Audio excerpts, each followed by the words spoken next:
मेरे प्रिय जिज्ञासुओं, आप सबों का बहुत बहुत धन्यवाद। आइए, आज हम लोग जानते हैं कि आत्म कृपा कवच क्या है। जिज्ञासुओं, आत्म कृपा कवच आत्म स्थित, आत्मज्ञानी का आत्म संचालित आत्म चेतना से सच्चे जिज्ञासु के लिए प्रसन्नता पूर्वक बनाया गया आशीर्वाद स्वरूप है, जिसके धारण करने से आत्मज्ञानी के आत्मवाणी सफल सिद्ध होता है और आप सच्चे जिज्ञासु हैं इसका प्रमाण हो जाता है। योग्यता सिद्ध होता है और समर्पण भी सिद्ध होता है। आप आत्मवाणी को समझ रहे हैं और परमात्मा को प्राप्त होना चाहते हैं, इसका पुष्टि हो जाता है। आत्म कृपा कवच धारण करने से आत्मज्ञानी आत्म चेतना से जिज्ञासु का पूर्ण मोक्ष प्राप्ति के लिए, आत्मिकता प्राप्त करने के लिए अपनी आत्म चेतना से निरीक्षण परीक्षण करता रहता है, मार्गदर्शन कराता रहता है, जिससे सच्चे जिज्ञासु के मन चेतना का बंधन नष्ट होने लगता है और नष्ट ही हो जाता है। आत्म कृपा कवच मन चेतना के गुण से गुणातीत, आत्म चेतना के 18 गुणों से सुसंपन्न होता है, जिसके कारण आत्मिकता प्राप्त होने लगता है। सीमा रहित सर्वव्यापी परमात्मा का भान होने लगता है और वह सारा ज्ञान आपे आप होने लगता है, जिसे आप न कहीं पढ़ा हो, न कहीं सुना हो, न कोई गुरु बताया हो। समझ का ऐसा बरसात होने लगता है कि बरसना कभी बंद ही नहीं होता है। इसी वर्षा में मन जब भींगने लगता है, तब स्थूल शरीर के मन से लेकर परम चैतन्य तक के सारे मन का एक ही बार मरण हो जाता है। इसे ही सर्वोत्तम मरण कहते हैं, अच्छा मरण कहते हैं, सुमरण कहते हैं। जासु नाम सुमरत एक बारा, उतर से नर भव सिंधु अपारा।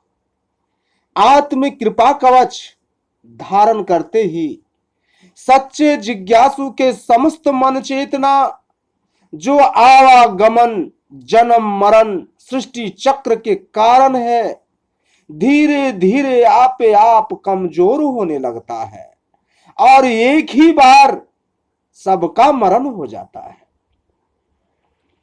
यह आत्म कृपा कवच आपके समस्त मन रूपी अभिशाप का पूर्ण मृत्यु का कारण बनता है। जिज्ञासुओं, हमेशा याद रखिएगा, मन को कोई मार नहीं सकता है।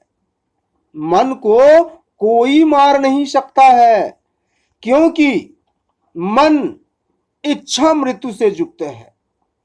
जब तक मन का स्वयं मरने का इच्छा न हो, मन का मृत्यु नहीं हो सकता है, नहीं हो सकता है। जिस तरह से महाभारत के पितामह भीष्म को कोई योद्धा मार नहीं सकता था, क्योंकि उसकी भी इच्छा मृत्यु थी, लेकिन उनका मृत्यु का कारण शिखंडी हुआ। भीष्म को मारने के लिए अर्जुन ने भगवान कृष्ण के रहते हुए भी शिखंडी को साथ किया, जिसे देखकर पितामह भीष्म ने अपना अस्त्र शस्त्र त्याग दिया और अर्जुन ने उसे हजारों बाणों से, अपने बाणों की वर्षा से भीष्म के शरीर को छेद डाला और बाणों की सैया पर सुला दिया, लेकिन मरा नहीं। मरा नहीं। जब तक सारे कौरवों का यानी धृतराष्ट्र के 100 पुत्रों का मृत्यु नहीं हो गया तब तक जीवित रहा। धीरे धीरे जैसे जैसे कौरवों का नाश होता गया, दुर्योधन आदि 100 भाइयों का जब मृत्यु हो गया तब कौरवपति भीष्म को स्वयं मरने का इच्छा हुआ और इस एक महाभारत के एक ही युद्ध में सारे कौरवों का और कौरवपति भीष्म का लगातार क्रम से एक ही बार मरण हुआ और अर्जुन मन रूपी भीष्म से मुक्त हुआ यानी विजयी हुआ। जिस प्रकार भगवान कृष्ण के कहने पर अर्जुन ने शिखंडी को सम्मान किया और भीष्म को अपनी इच्छा से मरना पड़ा और अर्जुन विजयी हुआ, उसी तरह आत्मज्ञानी कृष्ण के समान है। उसी तरह आत्मज्ञानी कृष्ण के समान है। सच्चा जिज्ञासु अर्जुन के समान है और आत्म कृपा कवच शिखंडी के समान है और परम चैतन्य परम मन भीष्म के समान है और परम चैतन्य से नीचे जितने भी मन है सब दुर्योधन आदि 100 भाइयों के समान है। इन सारे मन को मारने के लिए आत्म कृपा कवच बाणों से भरे तरकस के समान है। आत्मवाणी गांडी के समान है और आपकी समझ अमोघ बाण के समान है। जो आत्मवाणी रूपी गांडी से समझ रूपी बाण जब चलता है तो किसी भी तरह के मन नष्ट हो जाता है। किसी भी तरह के मन नष्ट हो जाता है।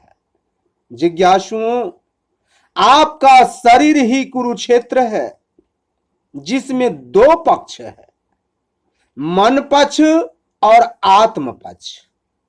ये दो पक्ष में से मन के पक्ष में बहुत सारे लोग रहते हैं और आत्म पक्ष में कम लोग रहते हैं। ये मन पक्ष कौरव दल है और आत्म पक्ष पांडव दल है। मन पक्ष में परम चैतन्य परम मन रूपी भीष्म है, द्रोणाचार्य है, कृपाचार्य है, यानी जितने भी गुरुजन हैं, संत सदगुरु हैं, परम चैतन्य रूपी भीष्म के साथ हैं। कर्ण है, अश्वत्थामा है, जयद्रथ है, दुर्योधन, दुशासन आदि ये सभी परम चैतन्य रूपी भीष्म के तरफ हैं, यानी मन के पक्ष में है, जो एक से एक योद्धा है, जो काम क्रोध लोभ मोह अहंकार ईर्षा द्वेष निंदा आलोचना छल कपट प्रपंच धोखा दुराचार व्यभिचार भ्रष्टाचार अत्याचार आदि के समान है।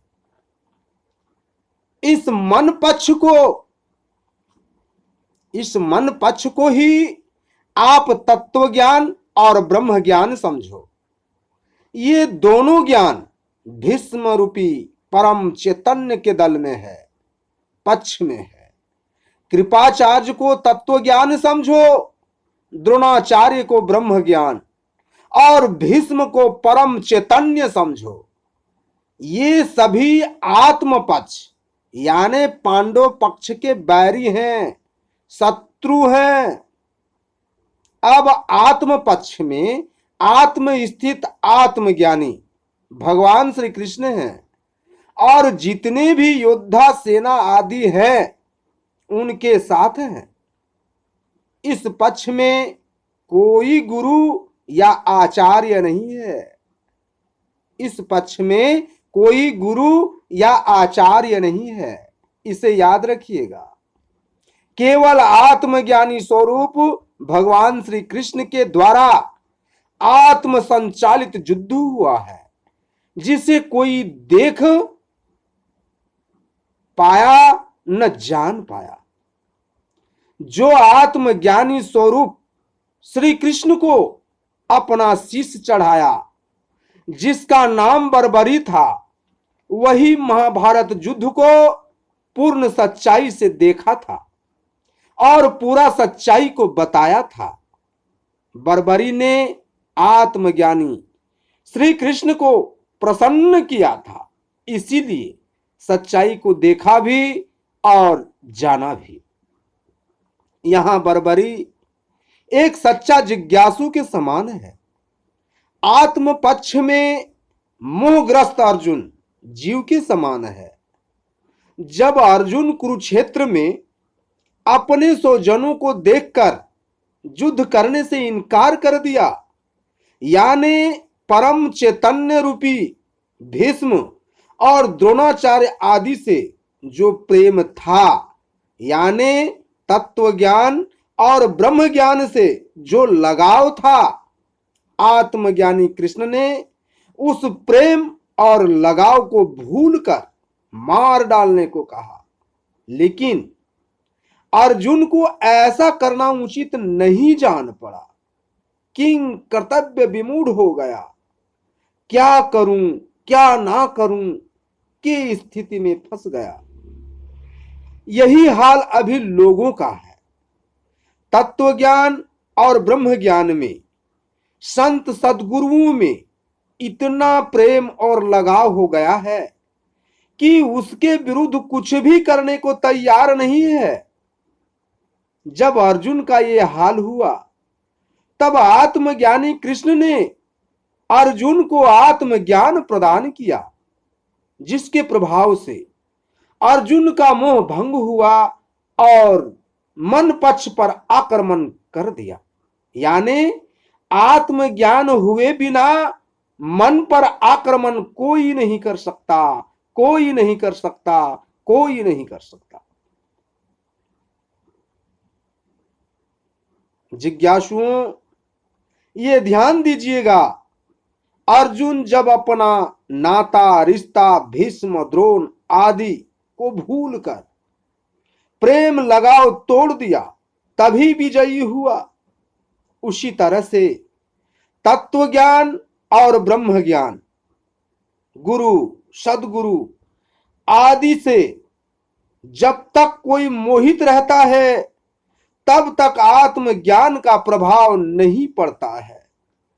जैसे ही आत्मज्ञानी को अपना सारथी बनाता है, उसके कथनानुसार आत्म कृपा कवच को धारण करता है और आत्म साधना भेद प्राप्त करता है, वैसे ही परमात्मा को आत्मा को समझ लेता है, समझ लेता है, समझ लेता है। आज के लिए बस इतना ही। फिर हम अगले ऑडियो वीडियो में मिलेंगे। तब तक के लिए धन्यवाद। आत्मगुरु परमात्मने नमः। अलौकिक गुरुवे नमः।